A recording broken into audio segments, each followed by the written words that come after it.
ప్రఖ్యాత ఆధ్యాత్మిక గురువులు శ్రీమాన్ రాధా మనోహర్ దాస్ గారు మనతో ఉన్నారు. నిరంజన్, ఇక్కడ పొనుగోటి నిరంజన్ గురించి చాలామంది తెలుసు. నిస్సహాయక స్థితిలో జన్యుపరమైన వ్యాధితో బాధపడుతున్న ఈ అబ్బాయి ప్రగాఢమైన కోరిక పవన్ కళ్యాణ్ చూడాలని చెప్పేసి.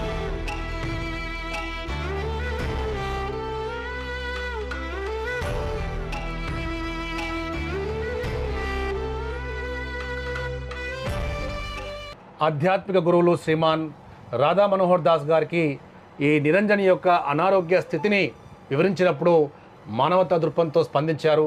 ఈ పిల్లవాని కోరిక strong wish, make a wish, we can say it's a last wish. And ఇతను కల్లారా చూడాలని చెప్పేసి పవన్ కళ్యాణ్ గారిని, తెలంగాణ రాష్ట్ర ముఖ్యమంత్రి రేవంత్ రెడ్డి గారిని కూడా గతంలో కోరుకున్నారు. ఆ వంతు ప్రయత్నంగా నేను చేస్తున్నాను సీఎం గారి విషయంలో. మీ వంతుగా ప్రయత్నంగా పవన్ కళ్యాణ్ అంటే ఈ పిల్లవాడు చాలా ఇష్టపడుతున్నాడు. పవన్ కళ్యాణ్ గారి విషయంలో ఆధ్యాత్మిక గురువులు రాధా మనోహర్ దాస్ గారు కూడా పవన్ కళ్యాణ్కి రిక్వెస్ట్ పెడుతూ పవన్ కళ్యాణ్ గారిని కల్పించే ప్రయత్నం చేయాలని చెప్పేసి మేము కూడా కోరుతూ ఉన్నాం.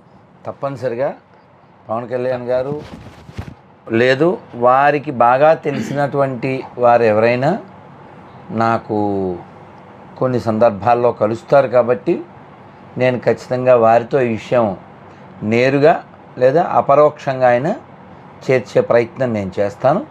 తప్పనిసరిగా ఈ పిల్లవాడి యొక్క కోరిక తీరుతుంది.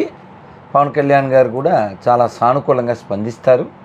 ఎప్పుడో ఈ సమయం వస్తుంది, వారు పిలుస్తారు. ఈ విషయం వారి దాకా చేరేలా ప్రేక్షకులు కూడా చూడాలి. భారత్ మాతాకి జై. 16 సంవత్సరాలు బాబు, 7 సంవత్సరాల నుంచి ఇప్పటి వరకు నడకలేదు, ఏం లేదు, బంద్ అయిపోయింది. కానీ పవన్ కళ్యాణ్ అంటే పిచ్చ ఫ్యాను.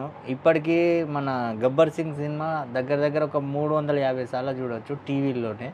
ఇంట్లో ఉండి అదే సినిమా చూస్తూ ఉంటాడు, అదే ఉంటాడు. ఆ పవన్ కళ్యాణ్ అంటే అంత పిచ్చి. మన సీఎం గారిని కలవాలని ఉంది, అదే కోరిక ఉంది.